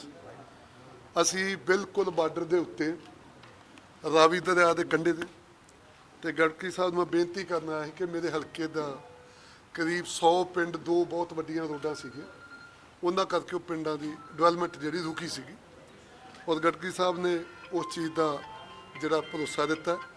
ਜਿਹੜਾ ਸੈਂਟਰਲ ਰੋਡ ਫੰਡ ਹੈ ਉਹਦੇ 'ਚੋਂ ਦੋਵੇਂ ਸੜਕਾਂ ਪਾਉਣ ਦਾ ਮਤਲਬ ਉਹਨਾਂ ਵਿਸ਼ਵਾਸ ਦਿਵਾਇਆ, ਔਰ ਨਾਲ ਉਹਨਾਂ ਨੇ ਇਹ ਵੀ ਕਿਹਾ ਕਿ ਪੰਜਾਬ 'ਚ ਜਿਹੜੀ ਵੀ ਰੋਡ ਠੀਕ ਕਰਨੀ ਹੋਊਗੀ ਉਹਨੂੰ ਪਹਿਲ ਦੇ ਆਧਾਰ 'ਤੇ ਜਿਹੜਾ ਠੀਕ ਕਰਾਂਗੇ। ਮਤਲਬ ਮੈਂ ਕਹਿ ਸਕਦਾ ਕਿ ਗਡਕਰੀ ਸਾਹਿਬ ਨੇ ਪੰਜਾਬ ਦੇ ਨਾਲ ਬਹੁਤ ਵਧੀਆ ਆਪਣਾ ਮਤਲਬ ਜਿਹੜਾ ਪਿਆਰ ਵੀ ਦਿਖਾਇਆ, ਔਰ ਸਾਨੂੰ ਉਹਨਾਂ ਨੇ ਕਿਹਾ ਕਿ ਮਤਲਬ ਤੁਹਾਡਾ ਸੜਕਾਂ ਦਾ ਕੰਮ ਜਿਹੜਾ ਪਹਿਲ ਦੇ ਆਧਾਰ 'ਤੇ ਕਰਾਂਗੇ। ਮਤਲਬ ਅੱਛੀ ਮੀਟਿੰਗ ਹੋਈ ਸਾਡੀ, ਬਹੁਤ ਵਧੀਆ ਮੀਟਿੰਗ ਹੋਈ। ਤਾਂ ਅਸੀਂ ਐਸਟੀਮੇਟ ਬਣਾ ਕੇ ਲਿਆਏ ਸੀਗੇ ਤੇ ਉਹ ਉਹਨਾਂ ਨੇ ਉਹ ਪੂਰਾ ਬਣਾ ਕੇ ਲਿਆਏ ਸੀਗੇ ਆਪਾਂ ਐਸਟੀਮੇਟ ਵਗੈਰਾ ਪਾਉਣ ਲਈ। ਉਹਨਾਂ ਨੇ ਦੋਵੇਂ ਸੜਕਾਂ ਜਿਹੜੀਆਂ ਮਤਲਬ ਇੱਕ ਸਾਡਾ ਉੱਥੇ ਤੁਸੀਂ ਬੰਨ ਹੈ, ਕੋਨੇਵਾਲ ਪਿੰਡ ਹੈ ਇੱਕ ਬਾਰਡਰ ਦੇ ਉੱਤੇ, ਸਾਡੇ ਗੁਰੂ ਗ੍ਰੰਥ ਸਾਹਿਬ ਜੀ ਦੇ ਸਾਡੇ ਸਿੱਖ ਧਰਮ ਦੇ ਵਿੱਚ ਜਿਹੜੇ ਪਹਿਲੇ ਹੈੱਡ ਗ੍ਰੰਥੀ ਆ ਬਾਬਾ ਬੁੱਢਾ ਜੀ, ਉਹਨਾਂ ਦਾ ਸ਼ਹਿਰ ਆਦਮਦਾਸ ਨਾਲ ਹੀ ਕੋਨੇਵਾਲ, ਉੱਥੋਂ ਲੈ ਕੇ ਇੱਕ ਗਾੜੀ ਪਿੰਡ ਜਿਹੜਾ ਮਤਲਬ ਗੋਲਗੜ੍ਹ ਬਾਰਡਰ ਦੇ ਨਾਲ ਆਉਂਦਾ, ਕਰੀਬ 42 ਕਿਲੋਮੀਟਰ ਬਣਦਾ। ਉਹ ਅਸੀਂ ਤੁਸੀਂ ਬੰਦ ਪਹਿਲਾ ਤੁਸੀਂ ਬੰਦ ਸੀਗਾ ਉਹਨੂੰ ਪੱਕਾ ਕਰਨਾ ਚਾਹੁੰਦੇ ਸੀ ਤੇ ਇੱਕ ਉਹ ਸੀਗਾ। ਇੱਕ ਸਾਡੀ ਰੋਡ ਸੀਗੀ ਬਾਬਾ ਬੁੱਢਾ ਸਾਹਿਬ ਜੀ ਦੇ ਗੁਰੂ ਘਰ ਤੋਂ ਲੈ ਕੇ ਫਤਿਹਗੜ੍ਹ ਚੂੜੀਆਂ ਅਜਨਾਲਾ 35 ਕਿਲੋਮੀਟਰ। ਦੋਵੇਂ ਰੋਡਾਂ ਉਹਨਾਂ ਨੇ ਮਤਲਬ ਜਿਹੜੀਆਂ ਉਹ ਮੰਨ ਲਈਆਂ। ਦੋਵੇਂ ਰੋਡਾਂ ਨੂੰ ਉਹਨਾਂ ਨੇ ਸੈਂਟਰ ਰੋਡ ਫੰਡ ਦੇ ਵਿੱਚ ਪਾਉਣ ਲਈ ਮਤਲਬ ਉਹਨਾਂ ਨੇ ਕਹਿਤਾ ਆਪਣੇ ਅਫਸਰਾਂ ਨੂੰ ਵੀ ਇਹਨਾਂ ਨੂੰ ਪਾ ਦਿਓ। ਤੇ ਇੱਕ ਜਿਹੜਾ ਸਭ ਤੋਂ ਵੱਡਾ ਹੋਇਆ ਕਿ ਸਾਡੇ 4 ਵਿਲੇਜ ਉੱਥੇ ਬਹੁਤ ਵੱਡੇ ਅਜਨਾਲਾ ਸ਼ਹਿਰ ਤੇ ਗੱਗੋਮਾਲ ਅਵਾਨ ਤੇ ਥੋਬਾ 4 ਉਹ ਸਾਡੇ 3 ਪਿੰਡ ਤੇ ਇੱਕ ਸ਼ਹਿਰ ਸੀਗੇ। ਉਹ ਚਵਾਂ ਦਾ ਜਿਹੜਾ ਉਹਦੇ ਅੰਦਰ ਜਿਹੜੀਆਂ ਰੋਡਾਂ ਸੀਗੀਆਂ ਉਹ ਵੀ ਉਹਨਾਂ ਨੇ ਮਨਜ਼ੂਰ ਕਰ ਲਈਆਂ। ਉਹ ਵੀ ਉਹ ਮਤਲਬ ਪਹਿਲ ਦੇ ਆਧਾਰ ਤੇ ਬਣਾ ਦੇਣ ਕਿ ਉਹਦੇ ਪੈਸੇ ਵੀ ਜਿਹੜੇ ਉਹ ਤਾਂ ਵੀਕ ਦੇ ਵਿੱਚ ਹੀ ਉਹ ਕਹਿੰਦੇ ਵੀ ਰਿਲੀਜ਼ ਕਰ ਦਿਆਂਗੇ। ਕਾਂਗਰਸ ਪਾਰਟੀ ਦੇ ਸੰਸਦ ਮੈਂਬਰ ਰਵਨੀਤ ਬਿੱਟੂ ਅਤੇ ਗੁਰਜੀਤ ਸਿੰਘ ਔਜਲਾ ਨੇ ਕੇਂਦਰੀ ਮੰਤਰੀ ਨਿਤਿਨ ਗਡਕਰੀ ਨਾਲ ਮੁਲਾਕਾਤ ਕੀਤੀ ਅਤੇ ਆਪਣੇ ਹਲਕੇ ਦੀਆਂ ਸੜਕਾਂ ਨਾਲ ਸੰਬੰਧਿਤ ਮੰਗਾਂ ਚੁੱਕੀਆਂ। ਇਸ ਮੌਕੇ ਔਜਲਾ ਨੇ ਕਿਹਾ ਕਿ ਉਹਨਾਂ ਨੇ ਨਿਤਿਨ ਗਡਕਰੀ ਕੋਲ ਆਪਣੇ ਹਲਕੇ ਦੀਆਂ ਸੜਕਾਂ ਬਾਰੇ ਮੁੱਦਾ ਚੁੱਕਿਆ ਹੈ। ਉਹਨੇ ਕਿਹਾ ਕਿ ਹਾਈਵੇ ਭਾਰਤਮਾਲਾ ਪ੍ਰੋਜੈਕਟ ਤਹਿਤ ਬਣਾਇਆ ਜਾ ਰਿਹਾ ਹੈ। ਡੇਰਾ ਬਾਬਾ ਨਾਨਕ ਵਾਲੀ ਜੋ ਪੁਰਾਣੀ ਇਤਿਹਾਸਕ ਸੜਕ ਹੈ ਉਹਨਾਂ ਨੇ ਇਸ ਨੂੰ ਚੌਮਾਰਗੀ ਬਣਾਉਣ ਦੀ ਮੰਗ ਕੀਤੀ ਹੈ। ਨਾਲ ਹੀ ਉਹਨਾਂ ਨੇ ਅੰਮ੍ਰਿਤਸਰ ਕਟੜਾ ਹਾਈਵੇ ਦੇ ਮਾਮਲੇ ਵਿੱਚ ਮੁਆਵਜ਼ੇ ਦੇ ਫਰਕ ਬਾਰੇ ਵੀ ਗੱਲ ਕੀਤੀ ਹੈ। ਇਸੇ ਤਰ੍ਹਾਂ ਸੰਸਦ ਮੈਂਬਰ ਰਵਨੀਤ ਬਿੱਟੂ ਨੇ ਵੀ ਕਈ ਅਹਿਮ ਸੜਕੀ ਪ੍ਰੋਜੈਕਟਾਂ ਬਾਰੇ ਗੱਲ ਕੀਤੀ। ਖਾਸ ਤੌਰ ਤੇ ਮੈਂ ਸਮਝਦਾ ਨਿਤਿਨ ਗਡਕਰੀ ਜੀ ਜਿਹੜੇ ਸਾਡੇ ਨੈਸ਼ਨਲ ਹਾਈਵੇ ਵੀ ਉਹਨਾਂ ਦੇ ਅੰਡਰ ਆਉਂਦਾ ਤੇ ਬੜਾ ਵਿਸਤਾਰ ਨਾਲ ਉਹਨਾਂ ਨੇ ਪੰਜਾਬ ਦੇ ਅੱਜ ਹਰ ਜਿੱਥੇ ਵੀ ਕੋਈ ਪ੍ਰੋਬਲਮਸ ਆ ਰਹੀਆਂ ਹੈ ਕਿਉਂਕਿ ਬੜੇ ਐਕਸੀਡੈਂਟਸ ਜਿਹੜੇ ਹੁੰਦੇ ਆ ਬੜੀਆਂ ਪ੍ਰੋਬਲਮਸ ਆਉਂਦੀਆਂ ਜਾਨਾਂ ਕੀਮਤੀ ਜਾਂਦੀਆਂ ਉਹਦੇ ਲਈ ਉਹਨਾਂ ਨੇ ਮੀਟਿੰਗ ਸੱਦੀ ਸੀ। ਸਭ ਤੋਂ ਪਹਿਲਾਂ ਤਾਂ ਮੈਂ ਇੱਕ ਖਾਸ ਤੌਰ ਤੇ ਤਰਨਾ ਦਲ ਜਿਹੜਾ ਮਿਸਲ ਬਾਬਾ ਨੌਧ ਸਿੰਘ ਜੀ ਸੀ ਜਿੱਥੇ ਬਾਬਾ ਦੀਪ ਸਿੰਘ ਜੀ ਦਾ ਸਥਾਨ ਆ ਉੱਥੋਂ ਦਰਬਾਰ ਸਾਹਿਬ ਤੱਕ ਜਿਹੜੀ ਸੜਕ ਜਾਂਦੀ ਆ ਤੇ ਉਹ ਕਟਰਾ ਨੂੰ ਵੀ ਜਾਣੀ ਆ ਉਹਦਾ ਜਿਹੜਾ ਗੁਰਦੁਆਰਾ ਸਾਹਿਬ ਆ ਸਾਡਾ ਉਹ ਵਿੱਚ ਆ ਰਹੇ ਸੀ। ਉਹਨਾਂ ਲਈ ਗੱਲ ਕੀਤੀ ਵੀ ਉਹਨੂੰ ਰੋਡ ਚੇਂਜ ਕਰਨਾ ਪਏਗਾ। ਗਡਕਰੀ ਸਾਹਿਬ ਨੇ ਆਪਣੇ ਆਫੀਸ਼ੀਅਲਸ ਨੂੰ ਕਿਹਾ ਵੀ ਜਾਓ। ਇੱਕ ਸਭ ਤੋਂ ਵੱਡੀ ਗੱਲ ਜਿਹੜੀ ਇੱਕ ਲੁਧਿਆਣਾ ਹੁੰਦੀ ਹੋਈ ਰੂਪਨਗਰ ਜਾ ਰਹੀ ਹੈ ਚੰਡੀਗੜ੍ਹ ਜਾ ਰਹੀ ਹੈ ਸੜਕ ਉਹ ਕੁੱਲ ਹਜੇ 10% ਵੀ ਉੱਤੇ ਕੰਮ ਨਹੀਂ ਹੋਇਆ। ਲੈਂਡ ਐਕੁਇਜ਼ੀਸ਼ਨ ਦਾ ਕੰਮ ਨਹੀਂ ਹੋਇਆ। ਜੇ ਜ਼ਮੀਨ ਨਹੀਂ ਮਿਲੂ ਅੱਗੇ ਕੰਮ ਕਿਵੇਂ ਚੱਲੂ। ਤੇ ਕਟਰਾ ਵਾਲਾ ਵੀ ਜਿਹੜਾ ਇਹ ਹਾਈਵੇ ਇਹ ਵੀ ਲੁਧਿਆਣੇ ਦੇ ਥਰੂ ਅੱਗੇ ਨਾਲ ਤੋਂ ਨਿਕਲਣਾ ਹੈ। ਇਹਦੇ ਲਈ ਕਿਹਾ ਵੀ ਚੀਫ ਮਿਨਿਸਟਰ ਸਾਹਿਬ ਨੂੰ ਸੱਦੋ। ਨਾ ਤਾਂ ਕਿਸਾਨ ਜਥੇਬੰਦੀਆਂ ਨਾਲ ਕੋਈ ਗੱਲ ਕਰ ਰਹੇ ਆ ਜਿਹਦੇ ਕਰਕੇ ਸਾਨੂੰ ਡਰ ਆ ਕਿਉਂਕਿ ਇਹ ਰੋਡਾਂ ਜਿਹੜੀਆਂ ਸਾਡੇ ਪੰਜਾਬ ਲਈ ਬਣਨੀਆਂ ਤੇ ਜੇ ਇਹ ਰਹਿ ਗਈਆਂ ਜੇ ਕਿਤੇ ਜਿਹੜੇ ਕੰਟਰੈਕਟਰ ਨੇ ਉਹ ਚਲੇ ਗਏ ਵਾਪਸ ਤੇ ਕਿੰਨਾ ਵੱਡਾ ਨੁਕਸਾਨ ਹੋ ਜੂ। ਮਿੱਟੀ ਦੀ ਪਾਲਿਸੀ ਕੋਈ ਨਹੀਂ ਗੀ ਸਾਡੇ ਵੀ ਕਿੰਨੀ ਮਿੱਟੀ ਚੱਕਣੀ ਹੈ ਕਿਉਂਕਿ 10 ਫੁੱਟ ਉੱਤੇ ਇਹ ਸੜਕਾਂ ਬਣਨੀਆਂ ਹੈ ਜ਼ਮੀਨੀ ਲੈਵਲ ਤੋਂ। ਉਹਦੇ ਬਾਰੇ ਨਾ ਰੇਤੇ ਦੀ ਪਾਲਿਸੀ ਆ। ਕਈ ਦੱਸ ਰਹੇ ਸੀ ਵੀ ਕਿਸ ਤਰੀਕੇ ਨਾਲ 2-2 ਹਜ਼ਾਰ ਕਰੋੜ ਦਾ ਲਾਸਿਸ ਆ ਜਿਹੜੀਆਂ ਉਸ ਇਹਨਾਂ ਨੂੰ ਹੋ ਚੁੱਕਿਆ। ਉਦੋਂ ਬਾਅਦ ਲੁਧਿਆਣੇ ਦੀ ਸਾਡੀ ਬੜੀ ਇੱਕ ਪੁਰਾਣੀ ਜਿਹੜੀ ਖਾਸ ਤੌਰ ਤੇ ਮੈਂ ਇਹ ਗੱਲ ਤਕਰੀਬਨ 3 ਸਤੰਬਰ ਨੂੰ ਵੀ ਚਿੱਠੀ ਲਿਖੀ ਸੀ ਜਿਹੜਾ ਭਾਰਤ ਨਗਰ ਖਾਸ ਤੌਰ ਤੇ ਫਰਨੀਚਰ ਦੀ ਬਹੁਤ ਪੁਰਾਣੀ ਮਾਰਕੀਟ ਆ ਉਹਦੇ ਵਿੱਚ ਉਹਦੇ ਮੂਹਰੇ ਪੁਲ ਜਿਹੜਾ ਲੈ ਰਿਹਾ ਉਹਨੂੰ ਵੀ ਉਹਨਾਂ ਨੇ ਡਿਮਾਂਡ ਸੁਣ ਲਈ ਆ ਸਾਡੀ। ਅੱਜ ਜਿਹੜੀ ਅੰਮ੍ਰਿਤਸਰ ਦੇ ਨਾਲ ਜੁੜੇ ਪ੍ਰੋਜੈਕਟਾਂ ਨੂੰ ਲੈ ਕੇ ਉਹਨਾਂ ਮੁੱਦਿਆਂ ਤੇ ਗੱਲਬਾਤ ਕੀਤੀ ਹੈ ਕਿ ਜਿਹੜੇ ਕੁਝ ਪੈਂਡਿੰਗ ਨੇ ਉਹਦੇ ਵਿੱਚ ਜਿਵੇਂ ਪਿਲਰ ਦੇ ਉੱਤੇ ਬ੍ਰਿਜ ਬਣਾਉਣੇ ਨੇ ਆਰੀ ਪੈਨਲ ਲਾ ਕੇ ਬਣ ਰਹੇ ਨੇ ਉਹ ਜਿਹੜੇ ਆ ਉਹ ਲੋਹਾਰਕਾ ਰੋਡ ਹੋ ਗਿਆ ਤੇ ਇੱਧਰ ਆਪਣਾ ਦਬੁਰਜੀ ਹੋ ਗਿਆ ਅਲਫਾ ਸਿਟੀ ਦੇ ਲਾਗੇ ਜਿੱਥੇ ਔਰ ਡ੍ਰੀਮ ਸਿਟੀ ਦੇ ਲਾਗੇ ਬ੍ਰਿਜ ਨੇ ਉਹ ਬਣਨੇ ਨੇ। ਉਹ ਨਾਲ ਦੀ ਨਾਲ ਅੰਮ੍ਰਿਤਸਰ ਤੋਂ ਏਅਰਪੋਰਟ ਤੱਕ ਜਿਹੜੀ ਐਲੀਵੇਟਰ ਰੋਡ ਹੈ ਔਰ ਉਸ ਤੋਂ ਇਲਾਵਾ ਜਿਹੜਾ ਇਹ ਪ੍ਰੋਜੈਕਟ ਤੇ ਜਿਹੜੇ ਪਹਿਲੋਂ ਪਾਈਪਲਾਈਨ 'ਚ ਨੇ ਨਵੇਂ ਦੋਵਾਂ ਦੀ ਗੱਲ ਕੀਤੀ ਹੈ ਕਿ ਰਮਦਾਸ ਤੋਂ ਲੈ ਕੇ ਡੇਰੇ ਬਾਬਾ ਨਾਨਕ ਤੱਕ 14 ਕਿਲੋਮੀਟਰ ਜਿਹੜੀ ਸੜਕ ਆ ਉਹ ਸਿੰਗਲ ਰਹਿ ਗਈ ਹੈ ਕਿ ਉਹਨੂੰ ਜਿਹੜਾ ਹੈ 4 ਲੇਨ ਕੀਤਾ ਜਾਵੇ ਕਿਉਂਕਿ ਮੈਂ ਰਿਕੁਐਸਟ ਕੀਤੀ ਸੀ ਔਰ ਜਿਹੜੀ ਸਾਡੀ ਭਾਰਤਮਾਲਾ ਦੇ ਵਿੱਚ ਅੰਮ੍ਰਿਤਸਰ ਤੋਂ ਲੈ ਕੇ ਰਮਦਾਸ ਤੱਕ ਔਰ ਜਿਹੜਾ ਤੁਸੀਂ ਕਹਿ ਸਕਦੇ ਕਿ ਏਅਰਪੋਰਟ ਤੋਂ ਲੈ ਕੇ ਸਾਰਾ ਬਾਈਪਾਸ ਬਣਿਆ ਰਾਜੇਵਾਲ ਤੱਕ ਉਹ ਸਾਰਾ ਹੀ 4 ਲੇਨ ਹੋ ਗਿਆ ਪਰ ਅੱਗੇ 14 ਕਿਲੋਮੀਟਰ ਰਹਿ ਗਿਆ ਸੀ ਉਹ ਹੁਣ ਕੰਪਲੀਸ਼ਨ ਦੇ ਲੱਗੇ ਸੀ। ਅੱਗੇ ਤੋਂ ਮੈਂ ਰਿਕੁਐਸਟ ਉਹਨਾਂ ਨੂੰ ਕੀਤੀ ਕਿਉਂਕਿ ਤੁਹਾਨੂੰ ਪਤਾ ਕਿ ਜਿਹੜੇ ਮੈਂਬਰ ਪਾਰਲੀਮੈਂਟ ਗੁਰਦਾਸਪੁਰ ਨੇ ਉਹ ਤੇ ਆਉਂਦੇ ਨਹੀਂ ਤੇ ਨਾ ਉਹਨਾਂ ਨੇ ਕੋਈ ਡਿਮਾਂਡ ਰੱਖੀ ਆ ਔਰ ਇਹ ਗੱਲ ਮੈਂ ਉਹਨਾਂ ਨੂੰ ਰਿਕੁਐਸਟ ਕੀਤੀ। ਦੂਜਾ ਤਰਨਤਾਰਨ ਨੂੰ ਪੁਰਾਣਾ ਰਸਤਾ ਹੈਗਾ ਜਿਹੜਾ ਤਰਨਤਾਰਨ ਤੋਂ ਅੰਮ੍ਰਿਤਸਰ ਨੂੰ ਆਉਂਦਾ NH 54 ਸੀ ਹੁਣ ਉਹ PWD ਦੀ ਰੋਡ ਹੈ ਉਹ ਵੀ ਇਹਨਾਂ ਨੂੰ ਰਿਕੁਐਸਟ ਕੀਤੀ ਕਿ ਇਹਨਾਂ ਨੇ ਕੋਈ ਸ਼ੱਕ ਨਹੀਂ ਕਿ ਨਵੀਂ ਰੋਡ ਦੇ ਦਿੱਤੀ ਹੈ ਅੰਮ੍ਰਿਤਸਰ ਤੋਂ ਮਾਨਾ ਵਾਲੇ ਤੋਂ ਤਰਨਤਾਰਨ ਨੂੰ ਜਾਂਦੀ ਪਰ ਜਿਹੜਾ ਪੁਰਾਣਾ ਰਸਤਾ ਹਿਸਟੋਰਿਕ ਰਸਤਾ ਹੈ ਉਹ ਮੈਂ ਇਹਨਾਂ ਨੂੰ ਰਿਕੁਐਸਟ ਕੀਤੀ ਕਿ ਉਹ ਵੀ 4 ਲੇਨ ਕਰ ਦਿੱਤਾ ਜਾਵੇ ਤੇ ਸਾਨੂੰ ਬਹੁਤ ਵਧੀਆ ਲੱਗੇਗਾ। ਸ਼੍ਰੋਮਣੀ ਅਕਾਲੀ ਦਲ ਦੇ ਸੀਨੀਅਰ ਲੀਡਰ ਅਤੇ ਸਾਬਕਾ ਸੰਸਦ ਮੈਂਬਰ ਪ੍ਰੋਫੈਸਰ ਪ੍ਰੇਮ ਸਿੰਘ ਚੰਦੂਮਾਜਰਾ ਨੇ ਕੇਂਦਰੀ ਸੜਕ ਮੰਤਰੀ ਨਿਤਿਨ ਗਡਕਰੀ ਨਾਲ ਮੁਲਾਕਾਤ ਕੀਤੀ। ਮੁਲਾਕਾਤ ਤੋਂ ਬਾਅਦ ਪ੍ਰੇਮ ਸਿੰਘ ਚੰਦੂਮਾਜਰਾ ਨੇ ਕਿਹਾ ਕਿ ਜਦੋਂ ਉਹਨਾਂ ਦੇ ਬੇਟੇ ਨੇ ਵਿਧਾਇਕ ਦੀ ਚੋਣ ਜਿੱਤੀ ਸੀ ਤਾਂ ਨਿਤਿਨ ਗਡਕਰੀ ਨੇ ਗੁਰਦੁਆਰਾ ਨੌਵੀਂ ਪਾਤਸ਼ਾਹੀ ਬਹਾਦਰਗੜ੍ਹ ਵਿੱਚ ਸੇਵਾ ਲਈ ਪੈਸੇ ਦਿੱਤੇ ਸਨ, ਜਿਸ ਦੇ ਨਾਲ ਗੁਰਦੁਆਰਾ ਸਾਹਿਬ ਵਿੱਚ ਇੱਕ ਇਤਿਹਾਸਿਕ ਕਾਰਜ ਕੀਤਾ ਗਿਆ। ਉਸ ਦੇ ਉਦਘਾਟਨ ਲਈ ਉਹ ਨਿਤਿਨ ਗਡਕਰੀ ਨੂੰ ਸੱਦਾ ਦੇਣ ਲਈ ਪਹੁੰਚੇ ਸਨ। ਉਹਨੇ ਕਿਹਾ ਕਿ ਉਹਨਾਂ ਨੇ ਕੰਬਾਈਨਾਂ ਤੋਂ ਟੋਲ ਵਸੂਲਣ ਦਾ ਮਾਮਲਾ ਵੀ ਕੇਂਦਰੀ ਮੰਤਰੀ ਕੋਲ ਚੁੱਕਿਆ। ਅੱਜ ਸ੍ਰੀ ਨਿਤਿਨ ਗਡਕਰੀ ਜੀ ਨੂੰ ਮੈਂ ਮਿਲਿਆ ਸੀ ਕਿਉਂਕਿ ਸ੍ਰੀ ਗੁਰਦੁਆਰਾ ਨੌਵੀਂ ਪਾਤਸ਼ਾਹ ਬਹਾਦਰਗੜ੍ਹ ਸਾਹਿਬ ਗੁਰੂ ਤੇਗ ਬਹਾਦਰ ਸਾਹਿਬ ਦੇ ਉੱਥੇ ਪੈਸੇਜ ਦਿੱਤਾ ਸੀ। ਇਹਨਾਂ ਨੇ ਪੈਸੇਜ ਦਿੱਤਾ ਨਹੀਂ ਸੀ, ਪਹਿਲਾਂ ਗਿਆ। ਮੇਰੇ ਬੇਟੇ ਦੀ ਜਦੋਂ ਚੋਣ ਅਸੀਂ ਜਿੱਤੀ ਸੀ ਪਿਛਲੀ ਅਸੈਂਬਲੀ ਦੀ, ਉਦੋਂ ਰਿਕੁਐਸਟ ਕੀਤੀ ਸੀ, ਇਹਨਾਂ ਨੇ ਉਹ ਪੂਰੀ ਕੀਤੀ ਸੀ ਤੇ ਉਹਦੇ ਨਾਲ ਲੋਕਾਂ ਵਿੱਚ ਬੜਾ ਉਤਸ਼ਾਹ ਚਾਹ ਤੇ ਅਸੀਂ ਇਹਨਾਂ ਨੂੰ ਆਨਰ ਕਰਨਾ ਚਾਹੁੰਦੇ ਹਾਂ ਕਿਉਂਕਿ ਬਹੁਤ ਵੱਡਾ ਹਿਸਟੋਰੀਕਲ ਕੰਮ ਕੀਤਾ ਸੀ। ਇੱਕ ਤਾਂ ਮੈਂ ਉਹਦੇ ਲਈ ਆਇਆ ਸੀ ਤੇ ਉਹਨਾਂ ਨੇ ਅਕਤੂਬਰ ਦੇ ਲਾਸਟ ਵਿੱਚ ਕਿਹਾ ਵੀ ਅਸੀਂ ਆਵਾਂਗੇ ਤੇ ਜਿਹੜਾ ਹੈ ਬਹਾਦਰਗੜ੍ਹ ਗੁਰਦੁਆਰਾ ਨੌਵੀਂ ਪਾਤਸ਼ਾਹੀ ਜਿੱਥੇ ਲਾਂਘਾ ਦਿੱਤਾ ਉਹਦਾ ਉਦਘਾਟਨ ਕਰਨ ਲਈ, ਭਾਵੇਂ ਉਹ ਚੱਲ ਰਿਹਾ ਕਾਫੀ ਦੇਰ ਤੋਂ, ਪਰ ਇਹਨਾਂ ਨੇ ਫਾਰਮਲ ਉਦਘਾਟਨ ਕਰਨ ਲਈ ਅਜੇ ਟਾਈਮ ਨਹੀਂ ਸੀ ਦਿੱਤਾ। ਦੂਜਾ ਅਕਤੂਬਰ ਦੇ ਵਿੱਚ ਹੁਣ ਲਾਸਟ ਦਿੱਤਾ ਜਾਏਗਾ। ਤੇ ਦੂਜਾ ਇੱਕ ਜਿਹੜੇ ਕੰਬਾਈਨਾਂ ਵਾਲਿਆਂ ਦਾ ਮਸਲਾ ਸੀ, ਹਾਰਵੈਸਟਰ ਕੰਬਾਈਨਾਂ ਵਾਲੇ, ਇਹਨਾਂ ਨੇ ਮੈਂ ਲੋਕ ਸਭਾ ਵਿੱਚ ਮਸਲਾ ਉਠਾਇਆ ਸੀ ਕਿ ਉਹਨਾਂ ਤੇ ਟੋਲ ਪਲਾਜ਼ਾ ਨਹੀਂ ਲੱਗਣਾ ਚਾਹੀਦਾ। ਇਹਨਾਂ ਨੇ ਗੱਲ ਮੰਨੀ ਸੀ ਤੇ ਨੋਟੀਫਿਕੇਸ਼ਨ ਵੀ ਜਾਰੀ ਕੀਤਾ ਸੀ, ਪਰ ਇੰਪਲੀਮੈਂਟ ਨਹੀਂ ਹੋ ਰਿਹਾ। ਉਹਨਾਂ ਨੂੰ ਮੈਂ ਬੇਨਤੀ ਕੀਤੀ ਆ ਕਿ ਟੋਲ ਪਲਾਜ਼ਾ ਤੇ ਅਜੇ ਤੱਕ ਹਾਰਵੈਸਟਰ ਕੰਬਾਈਨਾਂ ਨੂੰ ਤੰਗ ਪਰੇਸ਼ਾਨ ਕੀਤਾ ਜਾਂਦਾ, ਭਾਵੇਂ ਨੋਟੀਫਿਕੇਸ਼ਨ ਵੀ ਨੈਸ਼ਨਲ ਹਾਈਵੇ ਅਥਾਰਟੀ ਵੱਲੋਂ ਜਾਰੀ ਕੀਤਾ ਗਿਆ, ਉਹ ਵੀ ਇਹਨਾਂ ਨੇ ਕਿਹਾ ਵੀ ਅਸੀਂ ਦੁਬਾਰਾ ਨੋਟੀਫਿਕੇਸ਼ਨ ਜਿਹੜਾ ਹੈ ਜਲਦੀ ਕਰਾਂਗੇ।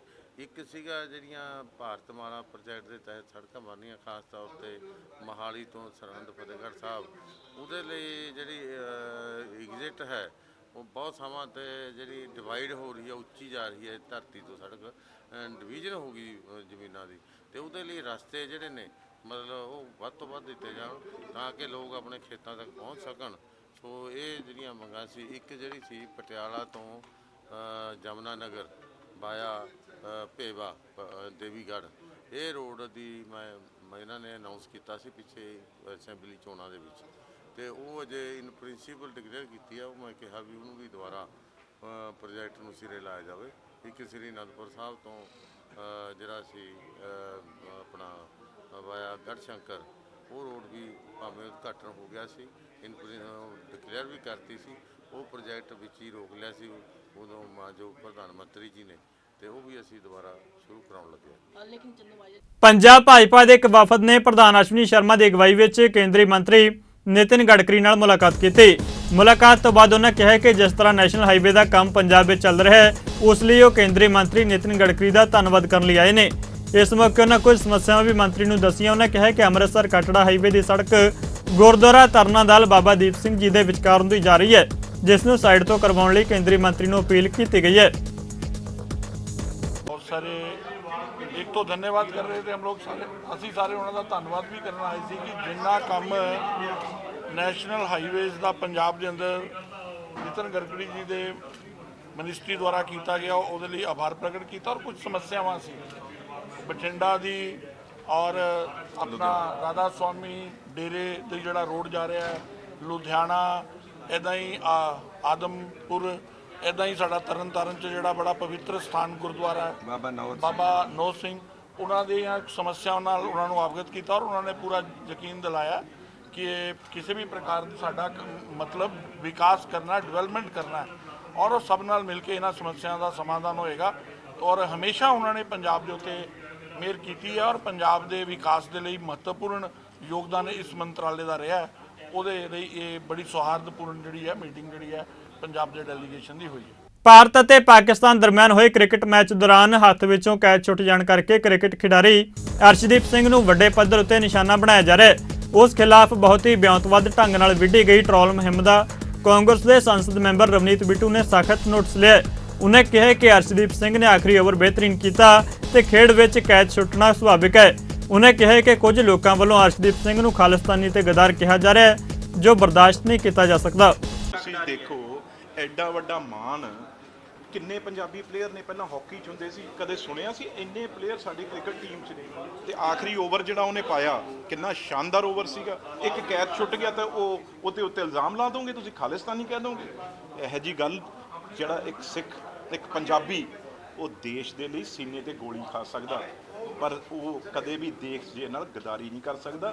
ਉਹ ਨਵਾਂ ਬੱਚਾ ਹੈ, ਨਵਾਂ ਮੁੰਡਾ ਆ, ਸਭ ਤੋਂ ਘੱਟ ਰਨ ਆ ਜਿਹੜੇ ਉਹਨੇ ਆਪਣੀ ਬੋਲਿੰਗ 'ਚ ਦਿੱਤੇ ਤੇ ਆਖਰੀ ਓਵਰ ਵਿਸ਼ਵਾਸ ਕਰਕੇ ਟੀਮ ਨੇ ਆਖਰੀ ਓਵਰ ਉਹਨੂੰ ਦਿੱਤਾ ਕਰਨ ਨੂੰ, ਤੇ ਤੁਸੀਂ ਉਹ ਤੇ ਇਹੋ ਜਿਹਾ ਟਰੋਲ ਕਰੋਗੇ। ਇਹ ਬੜੇ ਯਾਰ ਘਟੀਆ ਲੋਕ ਨੇ ਜਿਹੜੀਆਂ ਇਹੋ ਜਿਹੀਆਂ ਜਿਹੜੇ ਇਹ ਕੰਮ ਕਰਦੇ ਆ, ਇਹ ਬਰਦਾਸ਼ਤ ਨਹੀਂ ਹੋਣਗੇ। ਪੰਜਾਬ ਦੇ ਮੁੱਖ ਮੰਤਰੀ ਭਗਵੰਤ ਮਾਨ ਦੀ ਅਗਵਾਈ ਵਾਲੀ ਪੰਜਾਬ ਸਰਕਾਰ ਸੂਬੇ ਦੇ ਬਿਜਲੀ ਖਪਤਕਾਰਾਂ ਨੂੰ ਪਾਏਦਾਰ ਅਤੇ ਨਿਰਵਿਘਨ ਬਿਜਲੀ ਸਪਲਾਈ ਦੇਣ ਲਈ ਵਚਨਬੱਧ ਹੈ।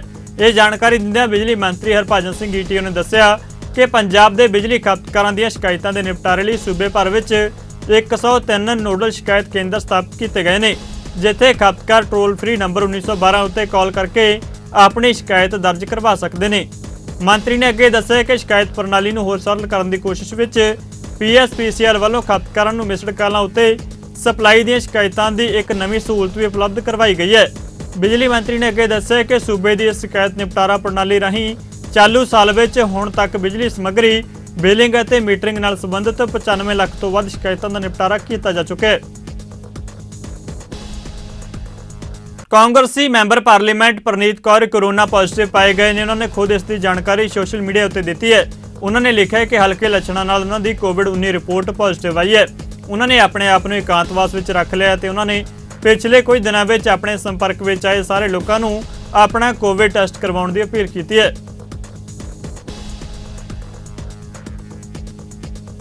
ਭ੍ਰਿਸ਼ਟਾਚਾਰ ਦੇ ਦੋਸ਼ਾਂ ਵਿੱਚ ਫਸੇ ਸਾਬਕਾ ਜੰਗਲਾਤ ਮੰਤਰੀ ਸਾਧੂ ਸਿੰਘ ਧਰਮਸੋਤ ਨੂੰ ਪੰਜਾਬ ਹਰਿਆਣਾ ਹਾਈ ਕੋਰਟ ਨੇ ਵੱਡੀ ਰਾਹਤ ਦਿੱਤੀ ਹੈ।